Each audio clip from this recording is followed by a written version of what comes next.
Hello, hi everyone. Welcome. Just gonna potter about and get on with some feeding. So I hope you're all right and welcome. I know what I haven't done. I'm just speaking to myself, Gav, which something I'm having to get used to. Yeah. Let's start the live, because there's never anybody here when I do these ones, which is a bit unusual. But yeah, I always feel like I have to say hello and just welcome, and then I'm going to go about my business. Because you never know who's like going to tune in and watch the rerun, even though it's just, even the kind of the whole Yeah. point of even the poll, this only really works if people are actually here live. Do you know what I mean? It's Yeah. Hey more up, of Lewis. Hi, Lewis. Hi, Alfie. It's more of an interactive thing. So I've just realised I haven't put the stream key in the description. So remind me to keep asking people, because I can't come out now and change it. So Yeah. just, I got notification this time. okay, cool. Oh, when I put it in the The YouTube yeah, notification. yeah. Cool. Uh, I'm just wondering how we can get the stream key in. I can just open up another tab and do it that way, can't I? Yeah. Yeah, I'm just going to do it now, so just bear with me. Uh, Hey up. How's it going, Rocket? just is Rocky in the house? Yeah. Wonder what time it is there.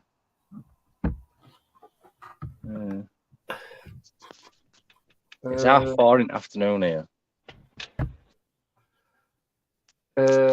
Right, I've done that now, so that's done. So if anybody wants to, 8 at night.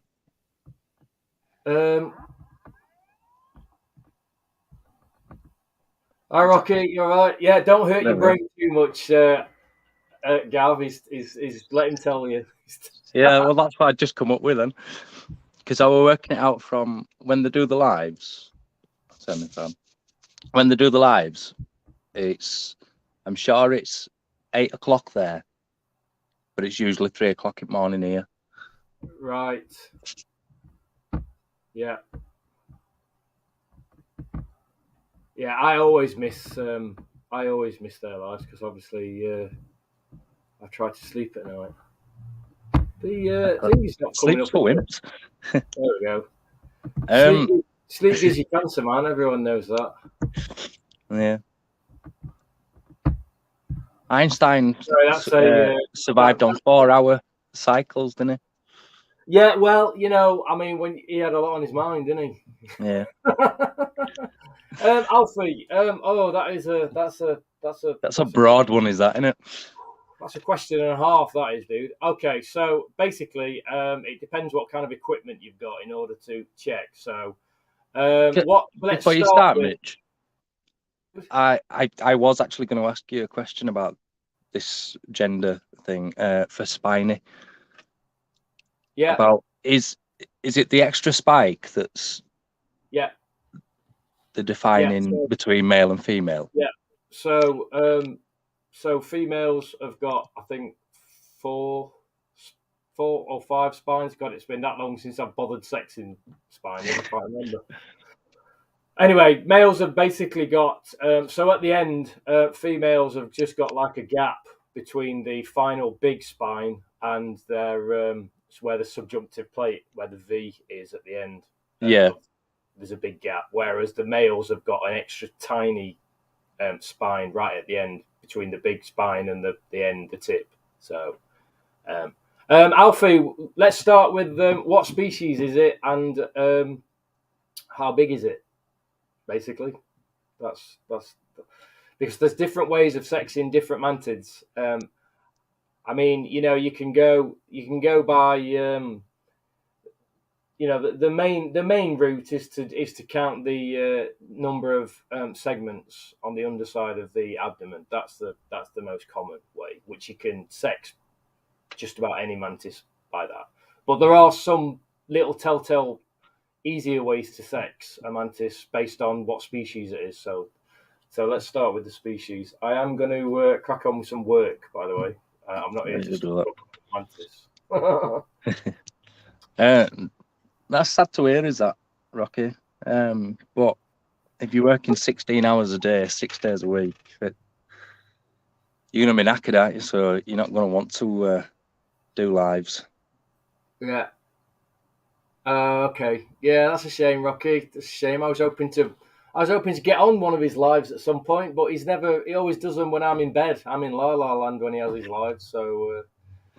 Sometimes James will do it like a random one. It'll be about 10 o'clock here, I think. Well, the thing is, now I've got another reason why I wanted to get the live stream stuff sorted out in the bug room is that now I can jump on other people's lives when people are having like random lives. I can jump on. Yeah. I've got a setup now. I don't have to like go running out into the shed just to do it. So yeah. Yeah, well, Rocky, it's not. Sometimes, even if you just go live while you're doing. I mean, this new live stream, what I'm doing, this whole like just popping in and out while I'm supposed to be doing some work. It's less about the fun. It's more about just like hanging out. I'm going to do some work in a minute, do some feeding and stuff, and if people want to chat, that's great. Do you know what I mean? So yeah. Don't worry about it. Aperture Attic, how's it going, dude? You're all right, my friend. I love that name, Aperture Attic. I think it's great. This guy, I forgot your name now, Aperture Attic. Tell us your name because I've forgotten, mate. We were chatting the other day, last week, I think, and he made an order from me, and I remember I was saying that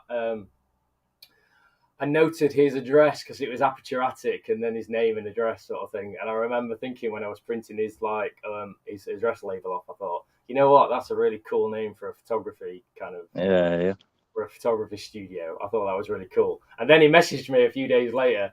So I was like, dude, I'm glad you messaged me because I just wanted to say how cool I thought your name was. Andy, there you go. Why didn't I forget that? My name's Andrew. His name's Andy. I've just, I've been ill. Anyway, Lewis is waiting in the wings. Let's just bring Lewis up. How's it going, buddy? Yeah, all right. All right, now.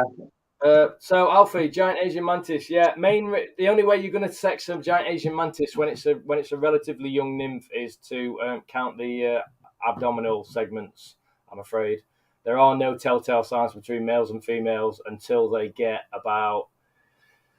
Well, to be honest, until they get quite big, it doesn't really become obvious with males and females. Females, like when they're like bigger, once they get to like 6th, 7th instar, females start to get a bit bulkier and their abdomens are a bit wider, a bit broader. They're the main telltale signs. But other than that, you can't really tell until they're like pre-subadult or subadult sort of size. And that's when size difference starts coming in, isn't it? Yeah, because they're comparable in size right up until about pre-subs. But then it becomes obvious once their wing buds start coming through because in the males the wing buds get quite big, quite a lot sooner. If you know what I mean. So So Alfie, what size is it? Did you get it from me, dude, or not? It doesn't matter if you didn't. I'm just curious because I know how big the ones are that I'm selling right now, so I'll know how big it is. If it's about 4th or 5th instar, the only way you're going to tell is to count the abdominal sections.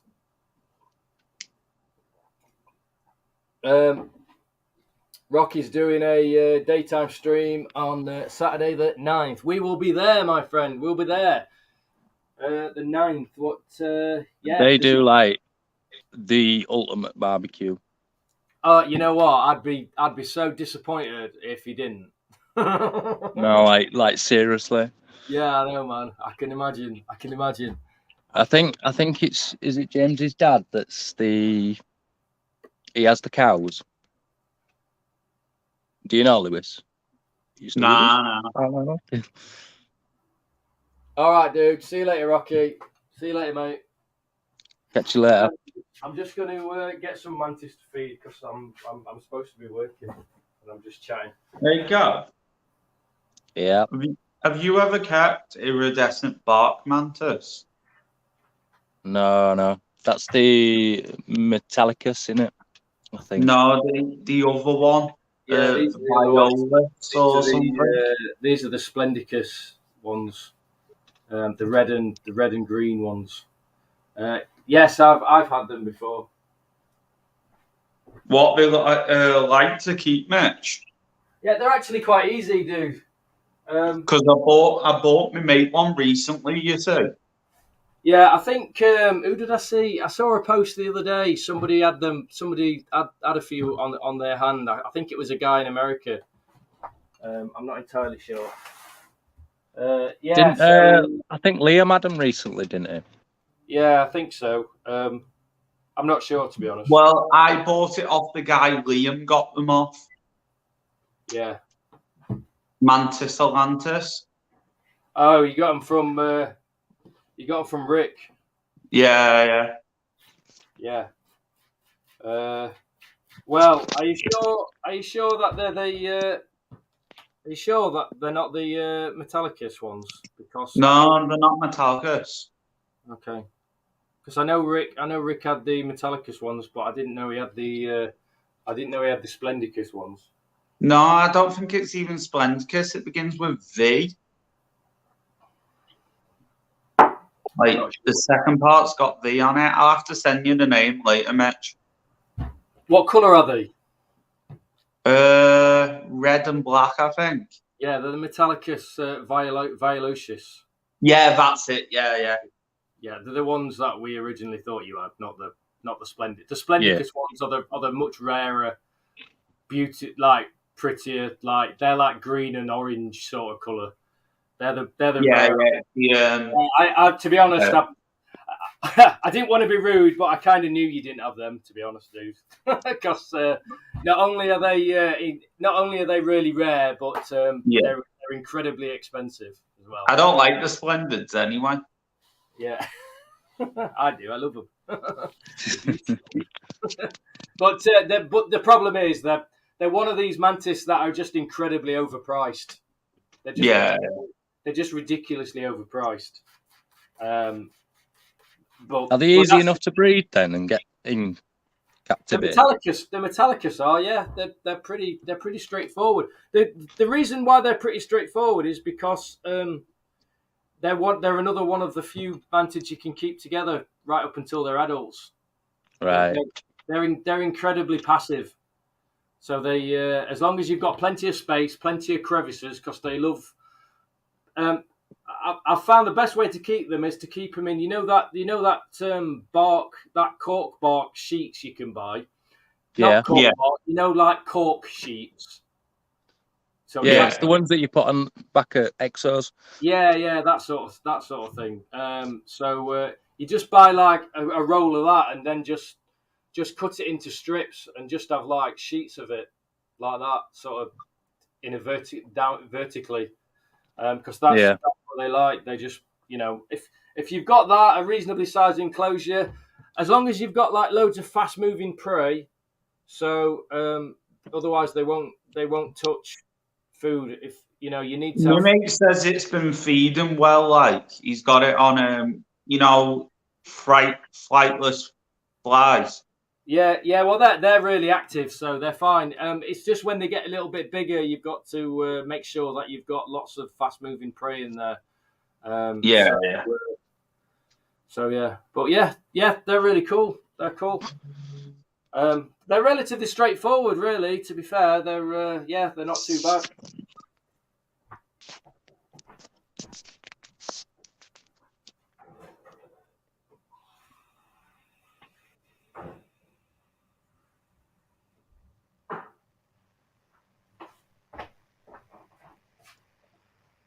What date is it today? It is the 29th, Mitch. Yeah, so it's fine. You can tell I've only just started work because I've only just started writing date out. I'm so far behind still, it's ridiculous. So I've been doing orders all day, so I've only just actually started doing some feeding. Fair enough. What are you feeding? These are the cat mantids, so Heterochaeta orientalis. So Yeah, that. I've just got two batches in here coming through. These are going on the website. Well, they should be on the website now. Really, I just haven't had time to get them sorted. Oh. So I keep these together. I always keep these together. These are pretty straightforward. The only issue with these really is that they do tend to mismalt quite a lot. So so you have to make sure that they have high humidity when they're. It's funny because they're an African species from dry regions, but when they're really small, if you don't keep them well fed, they tend to get stuck in their malts quite easily. So it's essential to keep humidity up on them, just until they start getting a little bit of bulk. Once they start getting a little bit of bulk, then they fall out of their malts quite readily. But so what I tend to do is I keep them in like a box. Put tissue down in the box, keep the tissue moist all the time, put the mesh cubes in a box, and then that just helps retain that humidity. Little trick of the trade right there. And are you giving your tips away, man? I know, man. It's fine. Nobody's watching, man. There's only 4 people watching. And that's two of them are on screen. Do the is it disols? Is that how you say it? Yeah, Or yeah. disoles? Yeah. Do they tend to be the same like the cat mantis? Yeah, treat them exactly the same. They haven't got much on them, have they? No, treat them exactly the same. I don't bother with those, to be honest, because they're just a nightmare. I can't be, some things I just ain't got. Some things I just can't be arsed with. I ain't got time. I ain't got too time. much hassle. Well, it's not. Yeah, the thing is, it's a lot of the things like that. You get a high level of mortality. You get a lot dying off because they're really, really small. The cat mantids, even though they're built exactly the same, they're quite a big nymph when they first hatch. Whereas the disols, they're quite tiny, and they're just a bit too flaky for me. I can't handle. I've got too much going on. I can't handle stuff that's too flaky. Do you know what I mean? I ain't got time for it. And also, nobody's heard of them, so they tend to. I had them a few years back, and nobody had heard of them, and I had trouble giving them away. You know what I mean? A lot of people don't want stuff that they've never heard of, unless they're really into their hobby. Unless they're like a passionate hobbyist sort of thing. So it's a lot of trouble for very little kind of return really. So I dropped them almost straight away. I couldn't be bothered with them. Some things are just too much trouble. You know what I mean?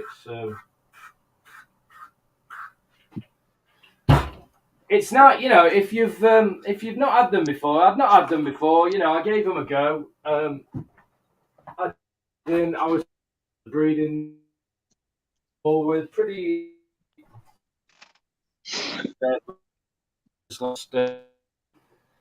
When they first hatched, they're prone to just getting stuck in their molts. They were just dying right, left, and centre, and I couldn't be arsed, to be honest. Well, it's a bit disheartening, isn't it, when stuff like that starts happening? Do you know what? It just depends. It depends what it is. It depends what sort of species it is. With this particular species, I just wasn't overwhelmed by it. If it was a species I really liked, I'd have persevered. I don't just give up if a species is difficult. I'll stick with it. But there was just something about this species. They just didn't do it for me. Do you know what I mean? So I just didn't bother. I didn't feel like it was worth the effort because they kind of bored me. That's me with Brachypelma bomi.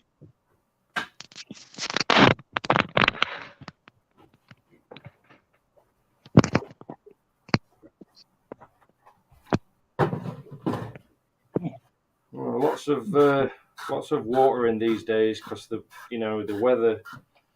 I don't usually spray everything every day, but when the weather's like this, Been quite hot lately and stuff. well, things dry out quite Yeah. quickly, so Yeah.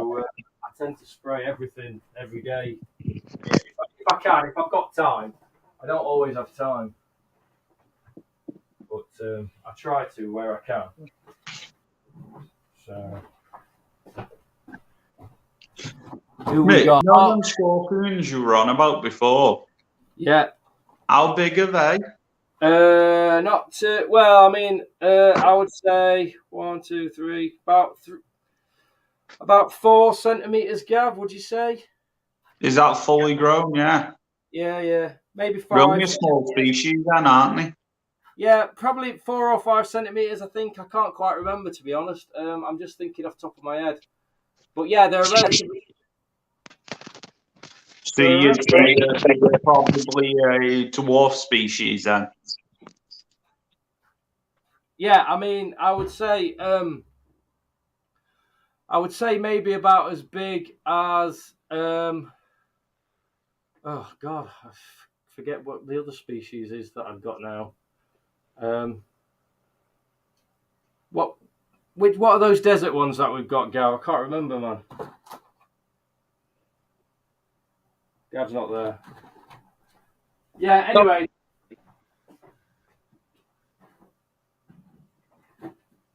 I would say about 5 centimeters tops, 4 to 5 centimeters. So slightly smaller than the Nebos then? Yeah, I think so. Yeah, definitely. Sorry, I'm just getting my next batch of Fair enough. mantis.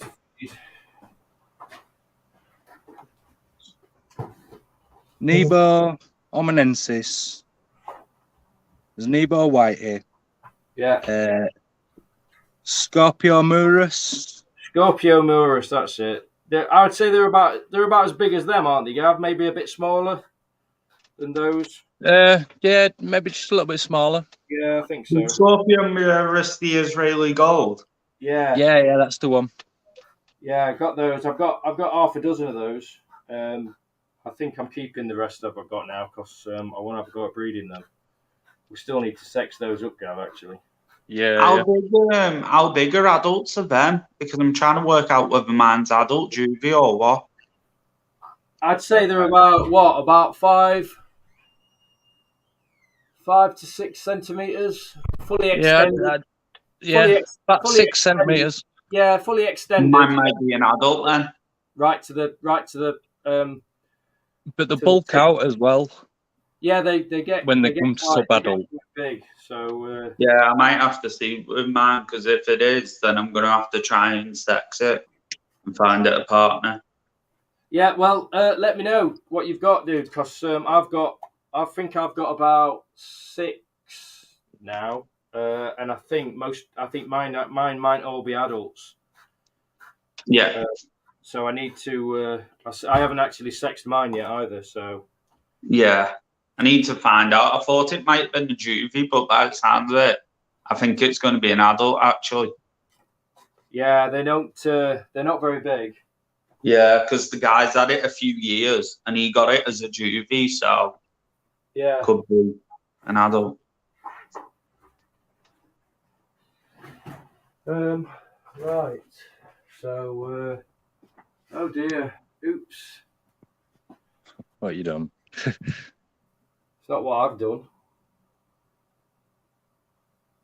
So, yeah. You know what? It serves him right, man. It serves doesn't it? That's Tamalanica, innit? Tamalanica, I've told you, he's been in there about 4 days, and he's just been struggling. He's not done anything. He's just been faffing around, and she's obviously just got pissed off. She's dragged him off. So I ain't got no sympathy for him. He had one job. He had one job. She killed him, yeah. Well, he's been in there. Yeah, he was eating it. He's nearly half eaten. She's eating. Was that your last male? No, I've got one more male, but I've got about 4 females. So, yeah. Look, Lewis, can you see? Oh yeah. So That's basically, he's faffing about not doing his job, and This he's is probably a dud male, and she's just yeah. had enough. This is what's left of his abdomen. She's basically. To be fair, she's eating it. She's having him. Quite a cruel life if you think about it. You're mature, you only get to mate once, and then the woman bites your head off. Well, to be fair, If man, you're lucky, you can get away dude, and you it's, can his find own, another female. it's his own fault, man. Me and Mitch were on about this, that we reckon they should have like an exit strategy worked out. Yeah. Oh, yeah. Either way, we all know the male's probably going to get eaten. Well, you say that, but when you breed as many mantis as I do, man, you'd be surprised how many males get away. Yeah, over years of experience. So. Honestly, if people who don't really breed mantis, they'll just, they hear the obvious kind of old wives' tales of like, the females eat the males, and it's not that they don't. It's just that obviously it actually doesn't happen as often as you think it does. But in that case, it did. In this case, it did. So yeah, but it's like I said, dude. It's his own fault. He's been with her for 4 days. He's been on her back for 4 days. Yeah, not done anything. He's had every opportunity. He just couldn't figure it out. He just could not figure it out. And now he's paying the ultimate price. I was only going to take him off anyway. I actually said to Gav this morning, I'm gonna remove him this afternoon. I was actually going to take him out and try the other male I've got, but he had an opportunity. I've got no sympathy. It was only going to go to waste. You know what I mean? If I'd have taken him out of there, I'd have just put him in a container, and I'd have just lived that rest of his life being a bit of a loser, really. Now he won't. He's just not. Well, you know what? Hey, Claire. Yes, we have secret lives without you, Claire. That's so yeah. We've all got a WhatsApp group saying we're gonna do a live without Claire. I'm just gonna go and check on my son. Yeah, he's fine. He's gone outside. Claire, we conspire behind your back, basically. It's like we all look around, we see, where's Claire? She's not around, let's have a quick live. Basically, Claire, you just got to keep what I've started doing is I've started just putting a little post on my community tab on the YouTube channel. I have the notifications turned on at all times. I don't know when I'm going to do these lives. It's just I'm just doing them ad hoc whenever I've got a bit of time. So anyway, we've got a proper like evening live stream coming up. Hopefully this weekend. So back on track doing the proper live streams with all the bells and whistles. Yeah, I probably won't be around for months, me, Mitch. Yeah, well, that's a shame, Lewis. But I'm at a big car show this Sunday, you see. Car show? Where's that? Yeah, like modded, JDM. Oh, okay. Yeah. Yeah, and then Saturday I've got to feed all my animals. Yeah, fair enough, dude. And try not to get killed by the centipede again. Not looking forward to it at all. Yeah, got to be careful, man. Just be careful. Yeah. I'm all right. Horrible bloody things. So, Claire, what you been up to? You've been feeding today? Gathered it when it launches itself at your face. Yeah, you don't need that, dude. You don't need that. That's yeah. If it does it again, it'll be going. Oh, guarantee it'll do it again, man. Jaden did it. Did we ever find out what he has done? No, not yet. But whatever it was, he definitely did it. How's it going, Jaden? You all right, mate? Did I stop speaking to who was it who was asking me about the giant Asian, sexing giant Asian? Did we? Did, I think Alfie. I basically. I think. What was his name? Alfie. I forget. Anyway, guys, I'm going to have to go. So my phone's nearly All right, dead. dude. So All right, dude. speak to you soon. It's always nice to see you, my friend. Take care, and I'll be here again probably either later tomorrow. Yeah. You know, that's it now. I'm going to, unless it gets to the point where I'm not getting enough work done because I'm too busy talking. I'm. Fair enough. Speak to you soon. Bye. Dude, take care, man. Yeah, there we go. So Alfie, did we establish whether or not he got it from me or what size it is or what? So anyway, basically, the only way to really tell Alfie is to count the abdominal sections underneath on the underside. Basically, the problem with the giant Asians is they're very tricky to sex until they get to at least 4th instar because I don't know how much you know about insects biology, but the females have a subgenital plate, and it's basically a V. So you've got the abdomen like this. This is the tip, and then you've got the segments like that. And in the males, you've got about between 6 and 7 segments in the males, depending on what stage they're at. And in the females, you've got usually 5 segments, and then you've got like a long, thick segment at the end that's got no additional segment here, which the male has, and you've just got a gap. And in this gap, on that final segment, you've got like a V. This is called a subgenital plate, and that's just in females. So if you imagine that's the shape of the abdomen tip like that, in the females, that 5th segment has got like a V shape there. That's what you're looking for.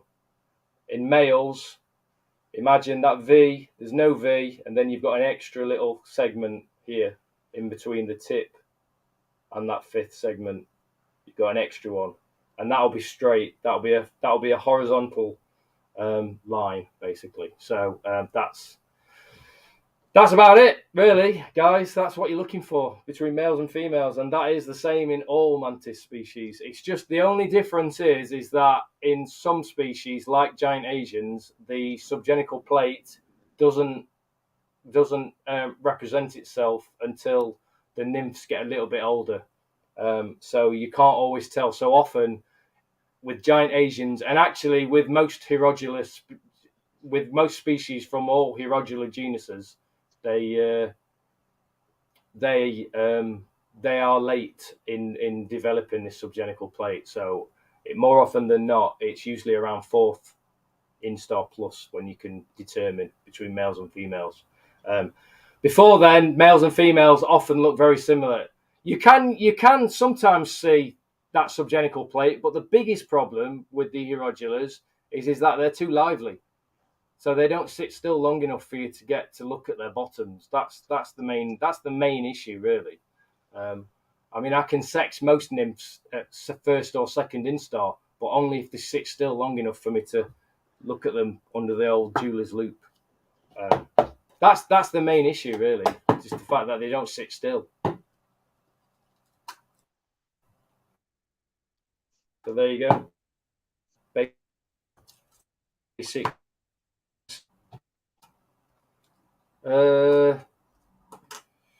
Feeding and a few upgrades. There you go. That's what we like to see. Mark's feeding his dragons and chameleon, and then on to the tarantulas and maybe kids. Maybe kids. Yeah. Priorities, man. Tag them on at the end, man. You know, just. Yeah. Right. If I've got any roaches left at end, they can have some.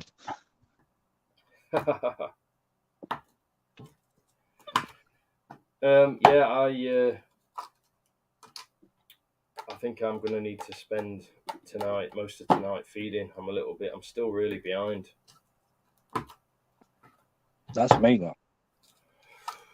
I just haven't recovered yet from the show. To be honest, I haven't really recovered from my holiday, let alone anything else. Because it was pretty much straight into the show, wasn't it? Yeah. Or prepping for the show anyway. So might have a few more little beauties coming soon, dude. I'm just in the process of summer coming. Nice. Yeah, not tease. I'll speak to you about it in private because I haven't decided what I'm doing with them yet. Aperture Attic says, yeah, most of my night will be feeding the reptiles and insects. There you go. It's amazing, isn't it? How many of our invert-loving friends spend their nights away feeding. Oh, we all know how to party, don't we? Feeding inverts, we really do. Do you know what? It's good that I do this because if I didn't, I'd just sit on my arse watching TV all night, probably. Yeah. Because if I'm not busy, I'm incredibly lazy. So I have to keep busy, otherwise I'll just be lazy every time. Oops, my battery's about to die on my laptop. I forgot to flick the switch. It's all well and good. Plugging it in without actual power going to it. Plus, Steph does all the time. She does it with the phone as well. We plug a phone in and then it's not even plugged into all. I'm a bit. Obviously, it's a whole new layout. It's a whole new system. I'm not used to like kind of having to deal with it during the day. I've brought the serverless in the big one. I thought that's going to be my first. The new feature I said I was going to start. Yeah. Doing. How's she looking? Because that's the one that I got to feed while I was there. Actually, she took it. All right, cool. That's good to know. I'll have a go at that next week. It's the other ones in the cylinder tubs that are a bit flaky. Yeah. Like, no. They've been out and about a little bit more since I moved them. I feel like I've seen them more recently than before. I mean, the only other thing I can think is because obviously it were imported stuff on it that Lee had got in. Yeah. And whether it could just be like a stress, so they take a while to settle down. Yeah, maybe. But saying that, it's still been a little while that you've had them. Yeah. So I don't know. Given that there's not much information about them. I keep meaning to talk to Carl about it, but I keep forgetting.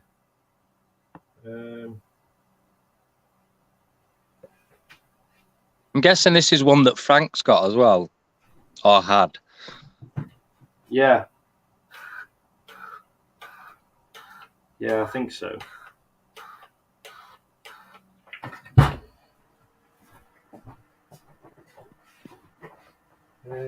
To ghosties.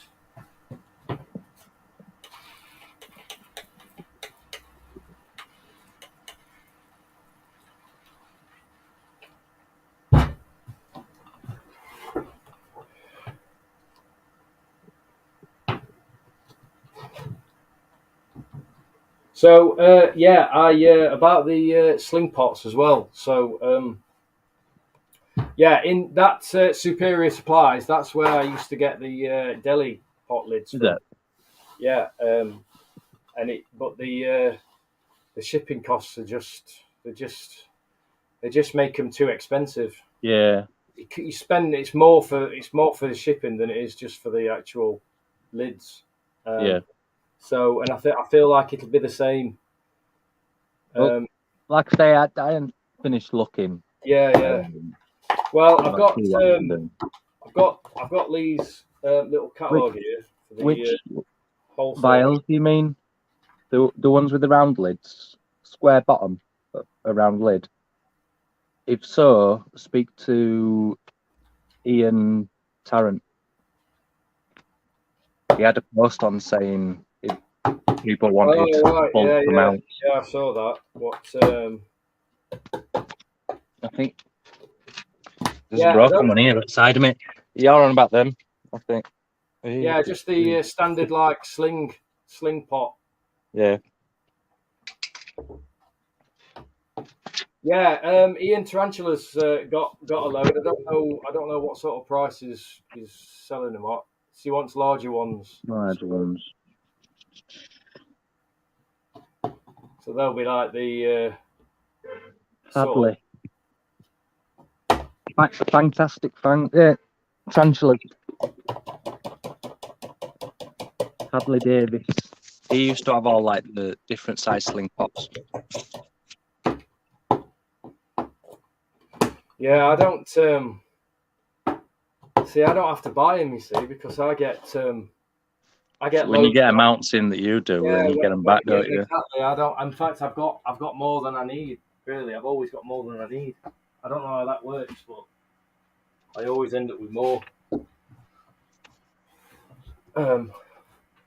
So yeah, I've got the gay the gay. I've got the gay price list here. We'll go with that. Yeah. So he's got here listed the Spiderling boxes.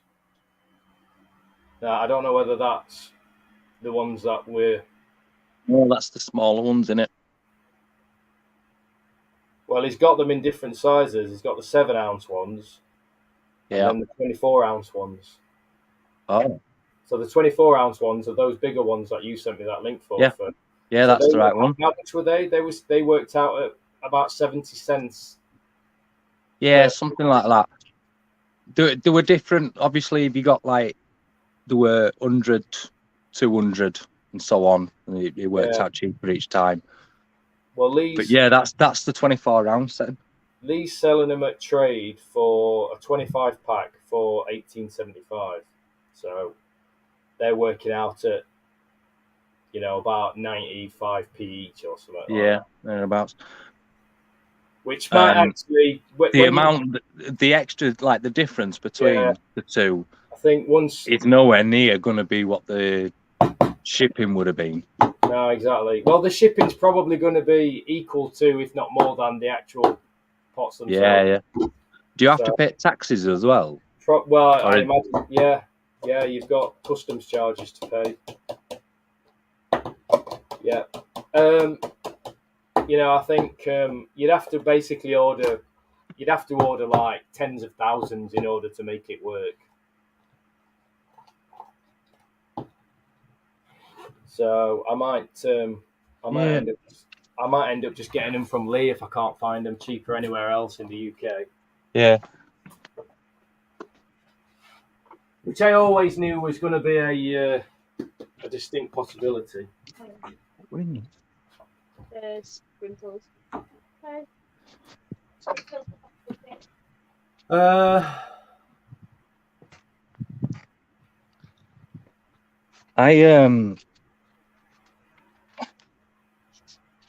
Yeah, I kept these, right? Is that about? These are what had sprinkles in, for cakes and stuff. Oh yeah. When you get them from like B&M, they're like next to no. Just sling the sprinkles out, and you've got decent sized sling pot. And this, I'd say, in volume wise, is probably 3 times the size of the small ones. So yeah, I think they're perfect. Yeah, I think that's what Claire looks like. That's what sort of Claire's thinking of. I think they look about they probably look about 50 mil or something like that. Yeah, you can buy. I mean, I don't know how much they are. I don't know how much they are on eBay or Amazon. You know, you can buy 50 ml vials with plastic tops. You know, the scientific sort of style. You know, I'm not sure how much they are though. You get them for next to naught. It's like, I don't know, about 50 pence for a tub of sprinkles. I know, and you get the sprinkles as well. Yeah, so you can eat them if you want. It just depends. I mean, what are the lids like though? Are you able to manipulate? Yeah, the lids? it's that soft, like flexibly, sort like of a normal bottle top, like a soft resin sort of thing. No, like just like a normal pop bottle top. Oh, okay. Oh, so you can cut a hole in it. You could cut a hole in it. Replace it with a bit of mesh. There you go, Claire. There you go. Sorted. Yeah, perfect. Are you thinking for your? Are you thinking for like slightly grown on sort of, the next stage jumping spider pots? You know, rather than because I think because even though these are really good, I don't know if you can get smaller size than this. These are the smallest I found. It'd just be. I think these are like 12 ounce. Yeah, the smaller ones would just be like a sauce pot. They're kind of too big, aren't they, for jumping spider slings? I use these. I just use these for my slings. So these these are what I've got me Hyardi, Hylas Diardi slings in. These work all right. I just like keep them upside down sort of thing. So they're encouraged to make their webs at the top. Yeah. Well, I say upside down. I kind of keep them on their sides sort of thing. Because these are just a bit too big. But they're perfect for like juvenile jumpers. So these are all what my Carolinensis are in. Which are all growing on quite nicely. So you could do the same with these for encouraging them to nest further up. Because it's that flat on lid, it actually stacks upside down. The only issue with doing stuff like that is that obviously. Hi, Claire. Yep. Hi. All right. Easier than typing, isn't it? Yes. This is why I leave the link there, because it's easier if people just want to like chat while they're doing stuff, or not, which is in my case half the time. I just seem to end up. The problem is I end up getting like loads less done.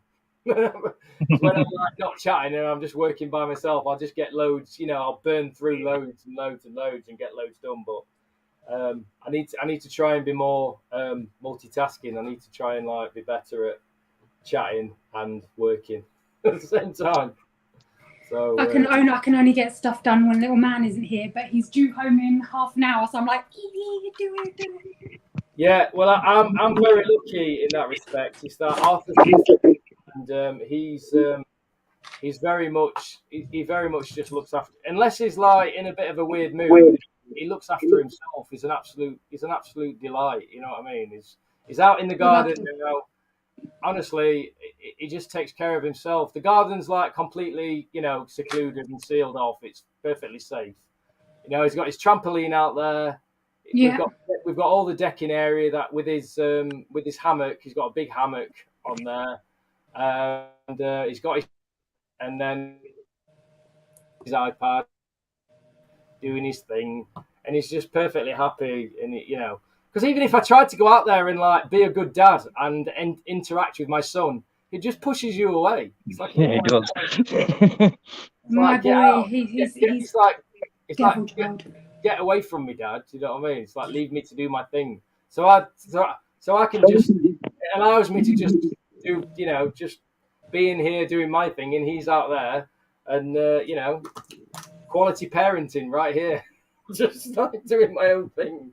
I can't do anything when he's here. Nothing at all. None of us can. He literally rules the house. I can imagine. He's literally got the devil in him at the moment. He's supposed to be going up to school, and it's all got too much for him. All the meetings and stuff has got way too much for him. He's Oh, right. more evil. He's sent here to test me. Oh. But we How have old to is- love them. How old is he now? He was 4 last weekend. Oh, okay. But Dad went away for a week, and it was his birthday, and now he's just evil. He's pregnant as well, apparently. He's telling everybody he's got a baby in his tummy. Oh, I can't do that. I've got a baby in my tummy. Nice one. Nice Yeah, one. okay, mate. But he's got no sense of danger. I caught him trying to climb out the top bedroom window, and we thought that would be safe. The bottom window's bolted shut. It's just a sliver, you know, the thin windows across the top. Yeah. He's up Oh on the my window God. ledge, leg out the window. And give me strength. Oh no. Oh, I my put him God. in there for attacking me with a golf club. But Yeah. I mean, to be honest, I can totally relate because obviously, with Arthur being on the spectrum, he has no sense of danger whatsoever. That's why we Yeah. can't. You know, he'd just wander across roads, or Yeah. he'd just, you know, he has no sense of danger whatsoever. And it, you know, I'm kind of almost jealous about the world that he lives in a lot of the time because he has no, you know, he has no preconceptions. He has no ideas about how anything should be. You know, he's got no concept of danger or you know, And no idea of all the crap that's going on. he's got no idea of the world that we live in, which is you know, which is good, but it's also not good at the same time. Obviously, it's more not good than it is good. Do you know what I mean? Because Yeah. he's not learning any life lessons. He's not learning anything about the world, or because he just lives in his own head 24/7 the whole time. Do you know what I mean? Yeah. So he's not. That's literally the struggle I have with Axel. Is I keep saying to people, just because he's on the spectrum, just because he has these problems, I still need my son to learn manners and good behaviour. Yeah, absolutely. And it's really hard when he's having a meltdown and he's hurting himself in the middle of the street because of a noise. People think he's being naughty, and I'm not telling him off. But then there's other times when I'll tell him off, and his dad will be like, "You can't tell him off for that. He's having a meltdown." I'm like, you got to find the line. Yeah. You know what? We used to be a little bit concerned about what people thought. You know, when we were out and about, and you get those looks. People look at you as though, like, you know, and also like when we go places, and he has to have his iPad. If he doesn't have the iPad, we don't stay anywhere for more than 5 minutes. And people, you know, you get those judgmental looks. People are looking at you as though to say, you know, oh, look at you with your kid on his iPad all the time while you're having dinner, we're having a pub lunch and he's sat with the iPad, and you can see those judgmental looks, you know, and you just think, but you know, you learn to get a thick skin over the years, you know what I mean? You don't. Yeah. It's water off a duck's back nowadays. We don't even think about it. God, I've spent hours and hours and hours and hours of every day for years when Arthur was going through a period where all he was doing was like looking at signs, road signs, street signs, and he'd just be like looking at them constantly. We used to stand on street corners. People used to be looking out of their windows and be like, "What the hell are you doing?" At first, they'd just see like this bald-headed, like kind of like ruffian stood on the street corner for like about 20 minutes. And then I think they'd see like my son doing his little walking up and down that he used to do, looking at these street signs out of the periphery of his eyes, you know, and just like I've spent hours and hours and hours on street corners with Arthur, just letting him just do his things, you know what I mean? And when you find something like that they want to do, I think it's really important to go with it, because you've got to just go with it. Axel doesn't watch telly. He doesn't stop, doesn't sleep, and it's really hard when he hasn't got something that he wants to do, because you can't find anything to do with him, and it just leads to him flipping out. And so yeah, he does strange things. He likes to sorry, hang on. oh.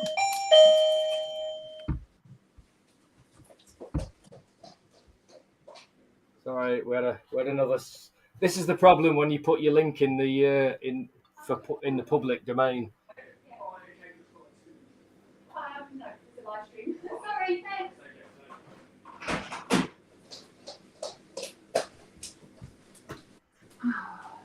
Always someone trying to sell something. I'm on a live stream, but have you got 2 minutes for me? No. You've got kids, haven't you, Gav? Yeah. Well, Say kids. My girl's nearly 13, so she's about to be a teenager. And my son, he's 19. And then I have a 20-year-old as well. I've got a 20-year-old as well. Yeah. He just smells But and yeah, I cartoons have all the kids, time. but not kids. Kids, but not kids, yeah.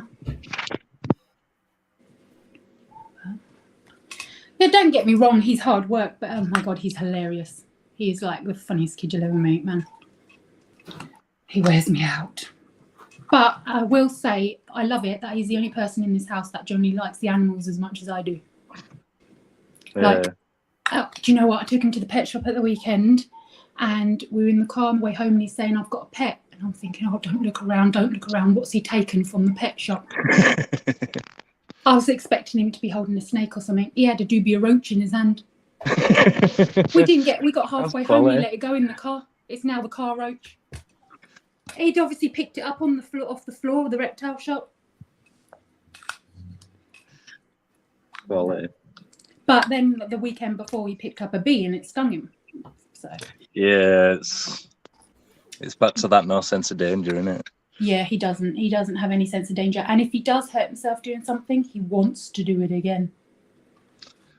Yeah, I can totally relate to that. I've told you about this, haven't I, Gav? With Arthur, I think it's his way of trying to understand what happened. What he does is if he trips over or has some kind of accident or does something to himself, he'll repeat it over and over again. He'll reenact it. It's like if he trips over or something, every time he goes near that spot, he'll just feign. He'll fake falling over. Yeah, like he'll just keep doing it over and over again. And I think we've come to the conclusion over the years that it's his way of trying to intellectualize what's happened and why. Because I think the concept of it's just an accident, I just tripped, that's a concept that he just doesn't. I don't think he has a grasp on, and I can't explain it to him because he doesn't understand language the way we understand language. So I feel like he knows something's not right when he's done it. He knows he didn't intend to do it. It wasn't meant to happen, and he can't understand why it's happened. So he reenacts it to try and get to grips with what caused it, why it's happened, and will it happen again? Do you know what I mean? That's how we interpret it anyway, because he does do it. He does that. He does that very thing. So I think Axel can talk, but a lot of people don't understand him. And if he gets angry with you, he puts some kind of voodoo hex on you. So he just starts speaking some random rubbish and getting really angry and pointing at you. And it's literally like he's casting some kind of voodoo spell on you.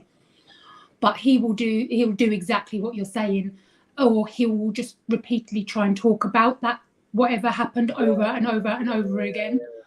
For the first, he acknowledged thunder for the first time the other day, so that's top of his list. So I was in and out to him a few times last night.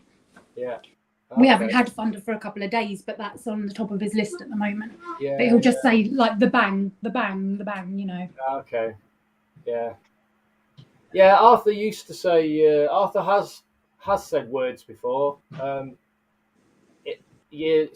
couple of years ago, he's not actually said any words for a couple of years now, but he did used to say the odd random word. It's like he used to just like say it once and then never say it again.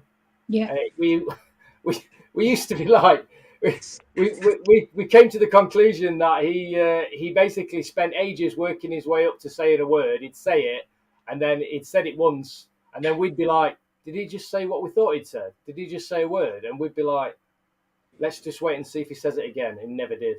Never say it again. And then we'd spend like the next few days being like, he said a word. He said that word, didn't he? He said it. Yeah, he said dog, or he said cat, or he said something. You know, whatever word it was. But he'd just say it enough so that you kind of heard it, but not so well that you question yourself whether you heard it in the first place. Wondering whether or not he actually said it in the first place. And then we'd be like going out of our minds trying to work out whether or not he'd said a word or not. It'd be like, damn you, say it again. Axel has been saying daddy since he was months old. And I'm like, I spend all day, every day looking after you. Yeah. And you can't even learn mummy. I mean, it's He's actually mummy. very common, isn't it, that babies in general, not just like, neurotypical babies, all babies, they always usually say daddy first just because it's easier to say. Yeah. I've I've been called Vuvvy for a long time, but he says mummy now. A lot. So it looks like Andy says he was diagnosed as high functioning around 6-7 years old. So there you go. It's you were lucky to get a relatively early diagnosis, I think. Well, my husband Jay is autistic, and we could just tell with Axel from day dot. We were the same. The lack of sleep and stuff. You just knew he didn't need the sleep. It wasn't. And then there was a few other delays and things. But you're trying to decide whether or not to the special school hasn't got any spaces for another yeyear, and trying to decide whether or not to defer him for a year or try the mainstream school, who are saying they're offering everything on his ECHP. Yeah, it's just knowing what to do. It's going to be murder no matter what we choose. I mean, the main reason we decided to get Arthur in a special school was because he had a lot of anxieties around noise and commotion. He doesn't deal very well with busy environments. It's the random. Axel doesn't like other children. It's the random nature of noise. He can handle. Like if there's a noise that's just kind of like steady, like if it was just like a humming or something like that was just monotone, he'd be okay with that to a certain degree. It's just when it's random, the random chaos of noise and kids in general. Yeah, because we had some real issues with Arthur coming up through like nursery and things like that. It was an absolute nightmare, really. Yeah. But we stuck with it, even though we had a lot of meltdowns and we had a lot of like anxieties and it was hard. So we ummed and ahed for a little while, but we just always kept coming back to the same conclusion when we were deciding mainstream or special. Let's just get him in. Let's just try and get him in a special school because in a mainstream school, we just knew that even if the mainstream school provided everything that his EHCPs kind of like suggested that they would provide, there's always going to be that element of neurotypical kids around him. Just like, kids are evil as well. We just didn't want to. Yeah, they are. We didn't want to put him through that, and we just felt like, because of Arthur's anxieties and the way that he kind of goes even further inside himself, if he's in too much of a chaotic environment, we just figured the only way for him to truly express himself and have a chance in hell at coming out of himself a little bit and being more involved in the world, the only way that was going to happen is if he went to a special school. Yeah, and we were very very lucky. Arthur's been in the special school now for nearly 4 years, and he took to it absolutely amazingly. And this is why I did that fundraiser last year to raise money for the school, because we just felt like we're just so blessed. We are so blessed. He gets on so well with all his teachers at school, and they do an amazing job. And I'm really selling it to your honour now because, I feel like we really made the right choice. And we want him to go to the special school. But we were very so lucky, badly. But I can't take honestly, I have to give all the credit goes to my partner, Becky. She did an absolutely amazing job at filling out all the forms, jumping through all the hoops. She really, we did it together, but she really put the lion's share of the effort in, really, because and we were very, we had to have an interview in front of like a panel of like 4 people judging us, deciding whether or not Arthur could go to this school, etc., etc. We feel like what really swung it for us, the only real way we thought we were going to get in this school, because there was a very limited number of places for kids in this school, and we felt like the only way we got in is that we said right from the start, we said he won't need he won't need transport provided by them. We will provide transport for Arthur to and from school every day. That's something we can guarantee, and we felt like that potentially was the deal breaker for us. Do you know what I mean? Because I think a lot of people relied on there's a lot of minibuses coming and going from that school. There's a hell of there a is parents, here, and it's only because like we had the flexibility because of the fact that I work from home and I don't do a 9 to 5 job. It gave us the flexibility to be able to say we will always provide transport for Arthur, no matter what. And I feel like that really went a long way for us. So I don't know whether that's a consideration for you guys or not, but. Well, the school is on the other side of where I live, and we do see the bus. There's a couple of kids around here that go, and it's actually speaking to those parents. What convinced me that we really wanted him in that school.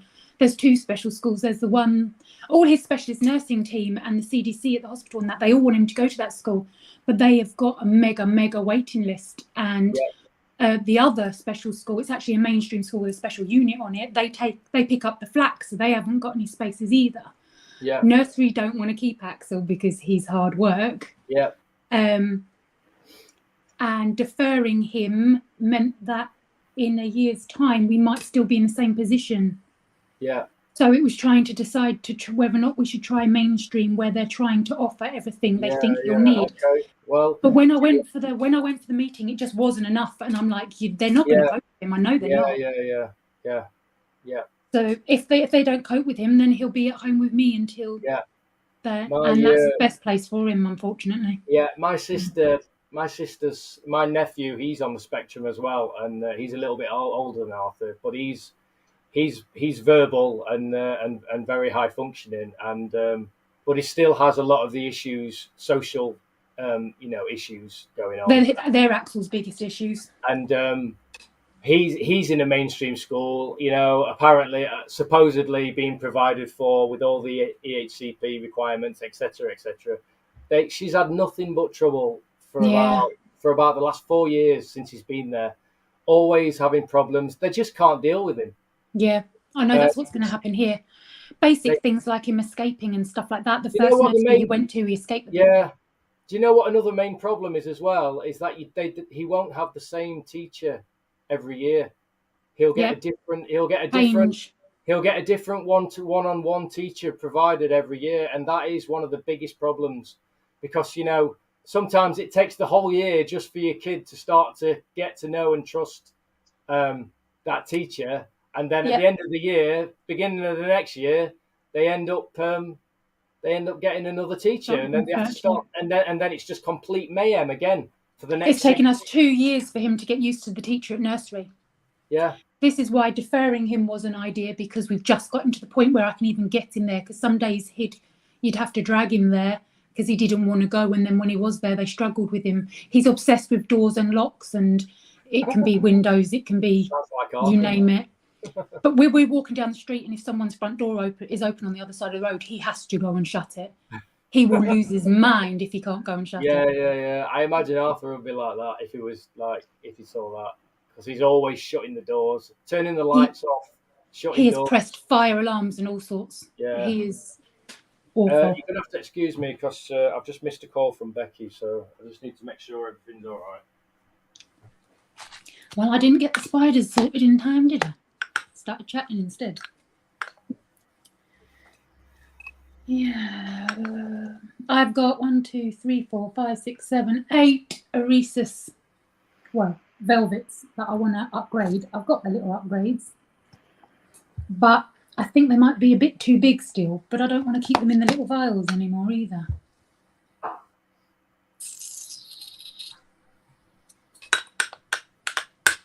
I fed my tarantula for the first time. I pooped my pants. I got a 5 centimetre pulcra. All my other ones are like a centimetre, absolutely tiny. This one's 5 centimetres and is terrifying. When you see them feed, because they are ferocious when they get the food, because they're full on wrap themselves around it. When you see them like that, then you think, I'll be a bit wary of that. But they're not. They're so docile, and You should have no problems with it. Well, the first time I opened the lid, it shot straight out of its little house, up the side of the tank, straight out of it and across the kitchen side. And I was like, I didn't feed it. So then I left it for a couple of days and then I tried again. This is her little enclosure, look. Nice. But she's really cool. She's like jet black and absolutely immaculate. But my God, she's terrifying, the size of her. I bet you paid price for it though. I got her from Spa Spiders when they did the stream with Scott. All right, so you got the discount code. Yeah. But yeah, she was worth it. I've got a sling as well. What? It's a locust. But it's like 1 centimetre big. And then I've got some Verses and stuff. My dummy cola velvets are doing really well. Everyone else that got them seemed to have problems with them. I don't know. Did Mitch get some? I'm not sure. Get what? The dummy colas. The Stegodophus dummy colas, the communal. Oh, no. I got the are they Lineatus, innit? Lineatus? Yeah. I've just got 3 of them. They're the ones I got from Charlotte when I did that unboxing from Charlotte. Yeah, I'm still not even sure what because Gav tends to feed them. So I think you said that they'd molted recently, had the Gav. So Yeah. Potentially could be adults by now. So I need to be getting them out and having a look at them at some point. Well, how big do they get as adults? About 2 centimetres. Yeah, they're about half that. Yeah, they're nowhere near that, are they? No. So yeah, got ages to go yet. My eldest Leonidas passed away, but I've got one that's probably, well, it depends. You get smaller ones as well. I think I've got a mature male that's probably about, I don't know, probably about the size of a jumping spider, like about maybe 1.2. And then I've got one in here. I know it's in here, but that's the extent of it. That's yeah, I get that a lot. It's like it's in there. So sometimes I feel like I'm just like pouring flies into pots and not knowing whether or not anything's actually eating them or not, or whether I've no idea. Especially with the velvets, I literally am just feeding Pectamos. Yeah. This dude has made a. Oh, where's my camera? Over here. You've got a really doody little tunnel going on. Look. Oh yeah. Cool. On the lid, so I do get to see this little. This one's a Leonidas. Yeah. I love velvets, man. Because you know what I like about them? I like the fact that they gather all their shit and stick it together and live in it. Yeah. I love that. They're just like the Stig of the dump of the invert world, aren't they? Oh, look, I got that one's on display. A little orange ring. Everyone's getting my one's eating. Everyone's getting their velvet spiders out. Yeah, look, mine's also just like they just pool all their crap together, don't they? They do. I love it.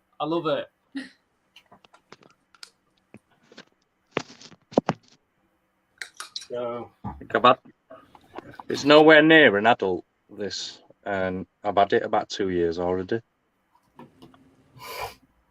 It's mental how slow they grow.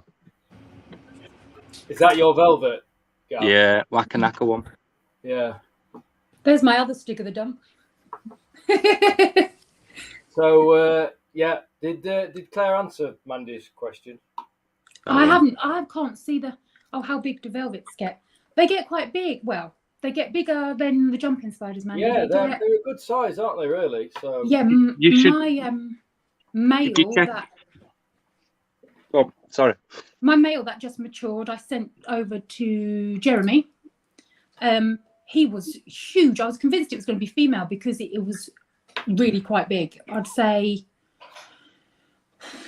probably bigger than a £2 coin. Like it was proper. The body was proper chunky on it. They do get a really nice size. But again, you do get small ones. You do get small velvets as well. So they're slow growing though. Yeah, Yeah. really slow. Very slow. But Jeremy's last video is pickups from Doncaster. He got a Rhesus Blue. It's an Infini, adult. Infini, is it something like that? Rhesus I'm Blue? not sure. All it said were a Rhesus SP Blue. Yeah. But you can actually see how big it is in that. So you get a rough idea of how big they go. Yeah. The male transformation is something else. It's incredible. When you get the Rhesus just turn into the ladybirds, Oh Yeah. yeah, I know. Yeah. it's insane. Yeah, see, I don't know if you can see this on my phone. That was my one the day before it molted. And look, Yeah. Crazy. isn't it insane? If you look, he still had his head cap on. So it looks like he's got two heads in it. Yeah. Yeah. Yeah, they. Are really Yeah, quite they're just awesome species. They really are. They've been found in the southern areas of the UK, haven't they? The ladybirds. Yes, they have. Yeah. Down in Devon, Cornwall sort of areas. I think they've been found. I So saw something about that not so long ago. Actually, someone was talking Is about it that. Dorset one, I think. yeah. I mean, They I have remember a seeing. published colony of them. I remember seeing the first time. I think it was a couple of years ago. I saw a post about it a few years ago. It was in a news article or something. But yeah, very cool. We'll have them. There is 5 dummy colas living in there. Cool. That is cool. But they've got this awesome little setup, and they just live in the lid. They have webbed it up quite a lot, to be fair. But they're a really doody little species. I mean, they were absolutely tiny when I got them. They're double the size now. But I just keep fooding with them, like literally 24/7, because I'm trying to keep them communal, and I don't want them. Yeah. Have you got much for sale at the moment, Claire? No, I haven't. No, that's fine. I like a short, sharp answer. That's fine. I've got about 25 jumpers that'll be ready in the next week or so, probably. But most of my big ones sold. I think I've got about 3 or 4 left. I've got a couple to post out. I've got a couple of spiders sitting on egg sacs, so we'll see what happens with them. My Philium, I've got about 4 mature females now, and they're all laying eggs. So, look at those dudes hanging in there. Feeding time. They've all got flies. Devil's flower mantis. There's 5 in there. I do like the mantis. I've had a few spinies, and I've had a few orchids. So many more beautiful species to keep. Yeah, they're delicate. I worry that they're delicate. Mind you, I don't know how I can say that when I'm doing. They're not as delicate as you think, man. No. I've just hatched some really awesome fulcrophiliums. They are insane red nymphs when they hatch. I'll show you quick.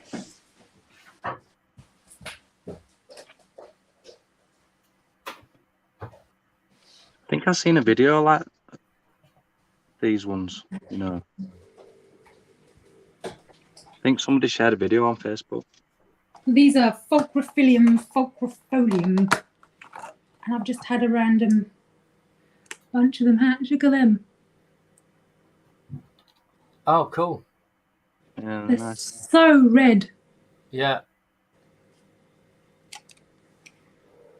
But they are fussy little sods. What are they feeding on? I guess they're not just feeding on like privet. These guys are on bramble and oak. These guys. Is it the case if it's a struggle to actually get them to start eating? Yeah. Yeah. So this time I've decided to keep them in with the eggs, bare minimum, and just tons of bramble. all ripped up in the hope of getting them started. And once I know that they're started, I'm going to move them into something smaller instead of one of the bigger. Normally I put them in like I've got like Reptibrees, but they're like, I don't know, 30 by, I don't know, 20 by 20 kind of thing. Normally I put all the nymphs into one of them with a load of bramble, but I'm trying to do this bit by bit. So I've got a Bra Plast 5 litre that I've cut the top out of, and it's got mesh on top. So once I know that they're eating in here, I will move them over to that and then transition them over. I think they need more humidity and more just tons of bramble in the hope to get them eating, because my friend and I have tried with these guys and we just not had much luck. But the heat has made these eggs. I've got 45 eggs in here and I just had 5 hatch all of a sudden. So see what happens. Can but try. Have you tried the tearing edges around leaves? Yeah, I do that with all nymphs. Yeah. I can't remember what it was. I had to put the that's Soma. The clear spectra.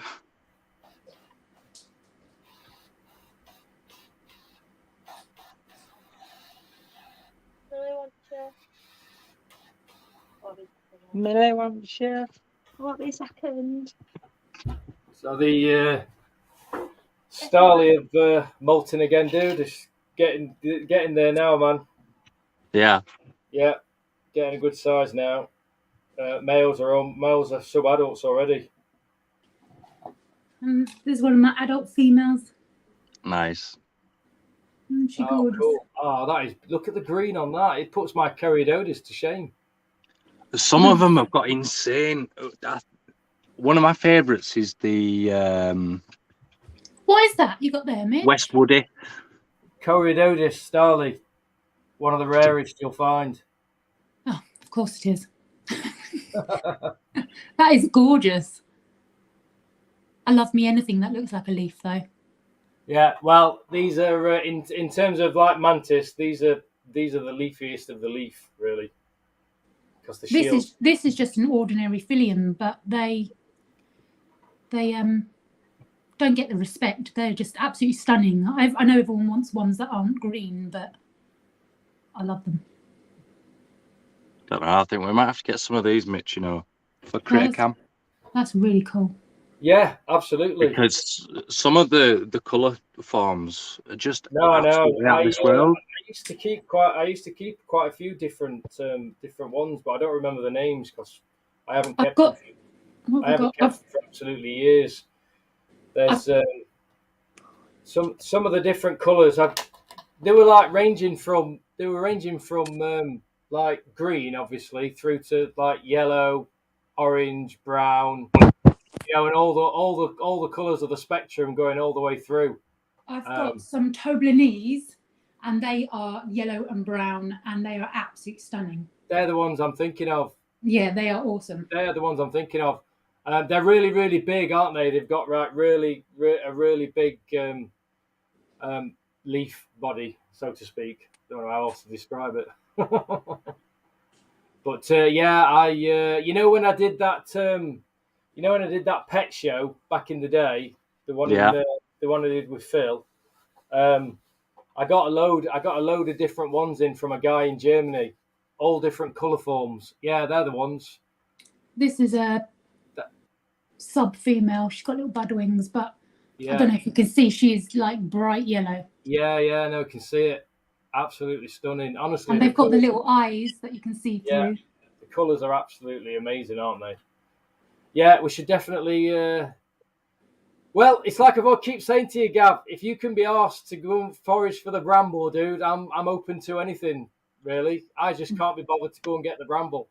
I go and get the bramble every 10 days, and I just stick it in a trough in the garden, soak it with the hose, and then just give it to everybody.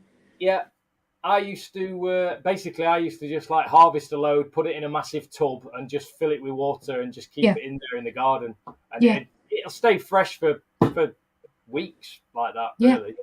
Yeah. I just can't be arsed anymore. So yeah. Well, given that I've got horse heads and I've got as Andy, I believe he is, he's saying there he's got jungle nymphs. I've got 5 pairs of jungle nymphs, so I'm feeding them on bramble. Yep. So if I'm getting bramble already, Yeah. Let's do it. We've got room. This time of year, there's bramble everywhere. It's so easy. And then as the year gets on, you get the older stuff, which again is really easy because they prefer the older stuff anyway.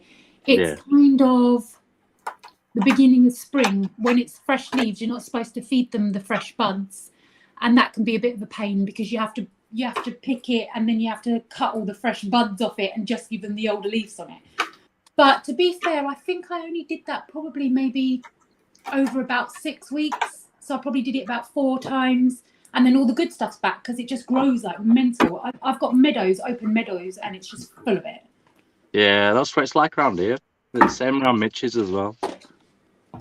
Yeah. It is a chore, but it's worth it. Yeah, there's a couple of good spots, Gav, just on the way down to the reservoir across the road. Yeah. I absolutely shed loads of bramble. So. Yeah, because you don't want to go picking it roadside and stuff like that. It's no good for them. Yeah, no, exactly. It's got all the nasties in it then. We're in quite a good location here, actually. There's a nice reservoir just about a couple of 100 meters down across the road, and it's all off road, so it's quite nice. I've had a couple of caterpillars munching on leafies, where they haven't soaked off in the water or whatever in the garden. They'll quite happily just eat them. Jeremy's in the house. How's it going, Jeremy? You there? How do I get that? Oh.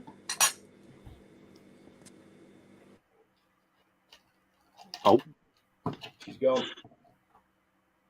I think she would try to work out how to get the chat. All right, Jeremy. Yeah, I'll have to go at some point. As soon as Becky gets home, I'll have to go. I've no idea. She did call me, but she's not answering her phone now, so I don't know what's going on. She might be driving now. Well, she normally answers the phone when she's driving because obviously it's all Bluetooth linked up now, isn't it? So you know. Yeah, I suppose. Not that I'm condoning, driving, even though, I mean, you could argue you're still putting yourself in danger, aren't you? Even if it's but it's on its same as having a conversation with somebody outside here. Well, you could argue it's almost the same, in terms of like the way the brain works. You could argue it's just the same as listening to a conversation on the radio. Yeah. The brain, totally. The brain, the way the brain interprets and deals with information. Listening to a conversation on the radio is not much different in terms of how the brain interprets it as me having a conversation with you. If you're focusing on what those two people are saying, you're the way the brain's wired up is it's distracted just as much. Well, how many times have people missed a turning simply because they were in mid-conversation? Yeah, exactly. So I know, it's happened with us a couple of times, isn't it? Just recently, actually. It's that first time, yeah. So, doing good. Jeremy's doing good. Good. Jeremy, catch you in a bit, Claire. Jeremy, see you later, Claire. No problem. I'm going to be going soon anyway. As soon as Becky pulls up on the drive, I'll be going. So, Jeremy, check these bad boys out. Getting a nice size now, man. This is me, my first generation of Corydodes CF Starley, I'm calling them.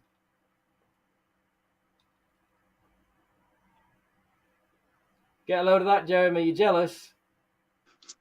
Females getting there now, man. Getting a really nice size. Oh, he's not bothered. He's got the age of Dodis now, hasn't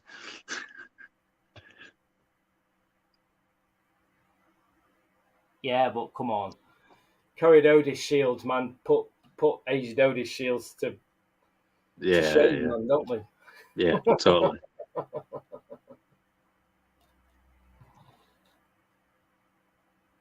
Yeah, get in line, Andy. Get in line, mate. Because They're in a list. They're like rocking horse shit, mate. Basically, this is my first generation after several years of attempting to breed them. I managed to breed them last year before. God, I can't remember now. Yeah, these are the babies from that. But because I only had a few, I basically kept them all for myself. So these are the female babies, and I've got 4 males, and yeah, they're coming along nicely. So fingers crossed, I'll get a bit more fertility out of these. But you know, it could go the other way, and I end up with none. But I don't care. I It's know. worth having a go, and Have a go. at least you know you can mark it off.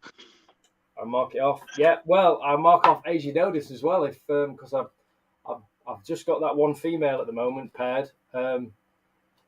She's not laid yet, but I think Rick paired his. He was the first one to pair them. I think in the UK, he paired them. I think literally about 2 weeks before I paired mine, and unfortunately his females died without laying. So, which it happens a lot.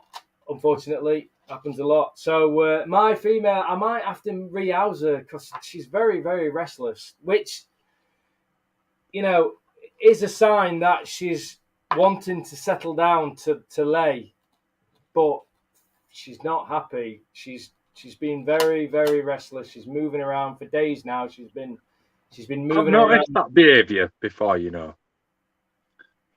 What, sorry? I said I've noticed that behaviour before myself, and what I've ended up doing is just giving enclosure just a spruce up. Yeah. But I never really thought much of it. Yeah. Until you've mentioned it there. It's usually a sign that it's if it's the females, obviously, it's usually a sign that that they're looking for somewhere they want to lay, but conditions either conditions aren't quite right or the environment's not quite right. She can't find a suitable perch or branch or you know any whatever. She can't find a suitable surface to lay on. So I think I've basically got her in a bra-plast tub with what I consider to be reasonable, you know, elements inside for her to lay. But so I didn't want to rush into it because sometimes they do. They you know, they move around. They seem really, really restless, and then they find a spot and then they lay. So I wanted to give her a good chance, a good opportunity. But it's a fine line between, is she stressed out and I don't want to stress her out so much that she ends up just dying on me? Or is she doing that thing where she's like trying to find the perfect spot to lay? And so she just looks like she's being impatient, but really, like she looks like she's restless, but really she's scoping it all out, trying to find a spot. So I'm going to give it till the weekend. And then if she's not laid by the weekend, I'm going to set her up in a nice bib. I think I might even do a re-house this weekend on a live with her and put her in a nicer enclosure. I don't know yet.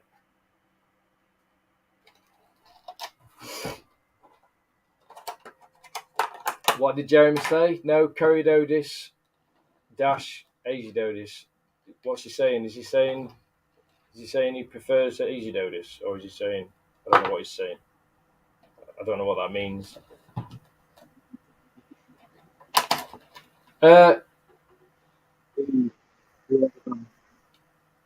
Can't hear you, dude.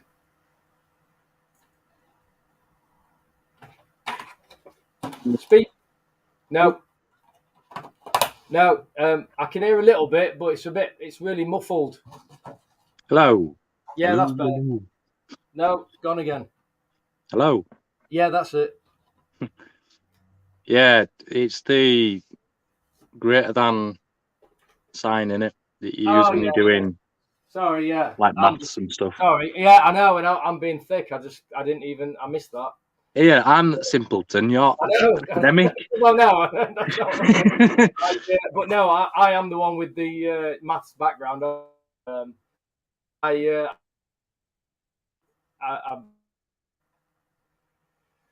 Yeah, Corydodes greater than Aegidodis every single time, of course. Do they like laying on flat leaves like pothos? I imagine they probably do in Yeah, I mean, do you nature. know what I've done? I've given a couple of opportunities. I've put a nice big flat leaf. I've put a couple of these in,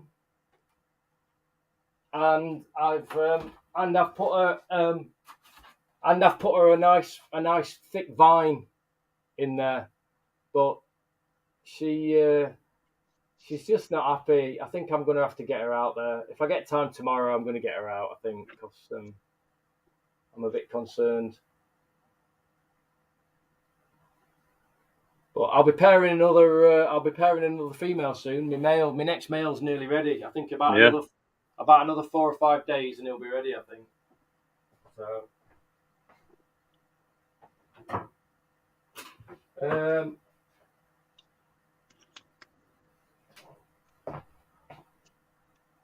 Got some Panurgicas here as well, which I don't think I've mentioned before. But No. look, they're like they're a really small species. Panurgica. I've kept them quiet. It's another one of those that I keep under my hat until they like get stable. Yeah.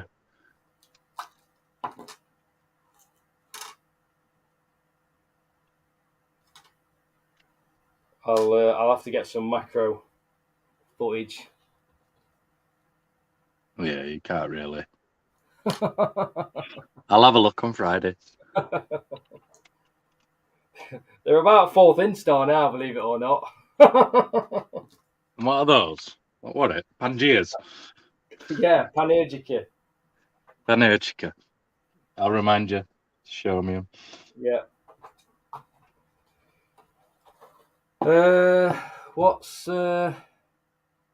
Yeah, I've tried a couple of those things, Jeremy, already, dude. Yeah, I've tried a couple of things. I think she's I just don't think she's happy in the setup I've put her in. I think I'm going to rehouse her this weekend. So yeah, I've tried a couple of those little tricks, dude. So this old helmet. That read it out. Yeah, I didn't.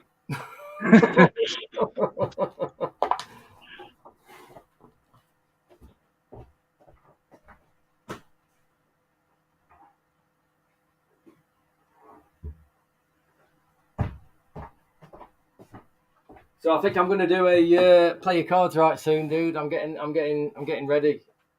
Yeah. I think I might do it in a couple of weeks. Next week. I'm gonna go on a mission and send out those last few things to people that I owe. I just owe a couple of things. I owe Claire a sling, a mystery sling, and a 25 and a 20. Nearly said it again. It's actually just a £10 gift card. And Jeremy's all paid up now. I just owe. I think I owe Mark and Gemma Sargent. I owe them an arboreal enclosure, and I owe Peter Laws a £25 gift card. And I think that's about it. So that's not too bad. It's all friends that I owe stuff. It's all friends that I owe stuff to, so I don't feel too bad. So yeah, I think I'm going to do that. I was actually thinking about doing a giveaway with that Armenia. You know that video that you posted with the slings. Yeah. Did you? I didn't see it, but I might have missed it. Did you put a count on those? No. I just said how many. Yeah. You just put how many, but I don't think I haven't. No, nobody knows. Okay, so we could, if you want, we could do a little giveaway. Yeah. On the next stream, what we'll do is we'll direct we'll direct everyone to your video on YouTube, and we'll get them to put in the comment of your video. Yeah. How many they think there are, and then when they're ready, we'll just give one away to the winner. Yeah. Whoever gets closest. What do you reckon? Yeah. Well, whoever gets closest can actually have an Armenia already. Yeah. Well, whatever you want to do. Because I've got the first lot. Yeah. Okay. Yeah. Well, I mean, I've got about 10 here with myself as well. So. But yeah, I mean, because then they're from the same mother. So. Yeah. So yeah, let's do that then. We'll do it. Yeah. We'll do it. Remind me when we do the next live. We'll do that just as a little giveaway. Yeah, that's cool, is that? Get some traffic into your YouTube channel as well while we're at it.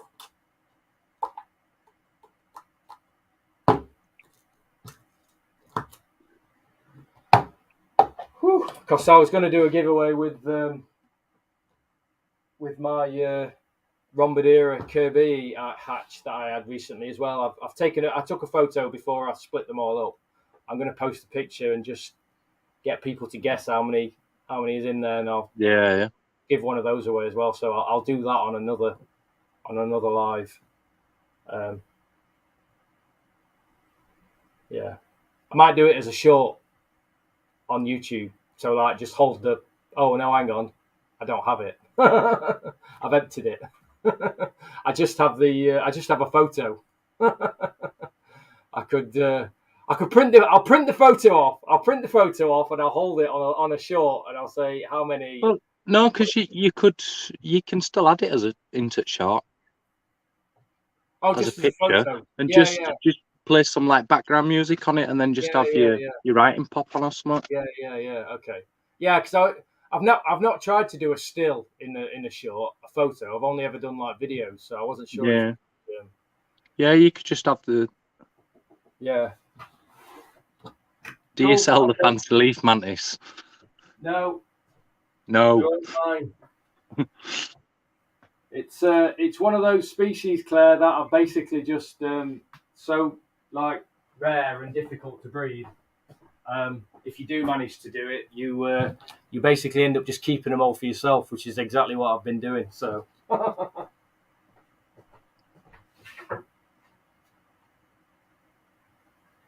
Well, it's late, so I hope the missus is all right. I'm normally on by now. Have you tried belling her again? No, I'll try again in a minute.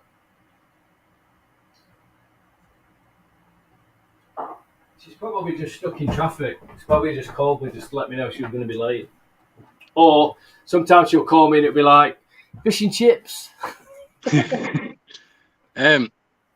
Claire, I imagine it'll be after the next breeding that it does that they could go into sale then.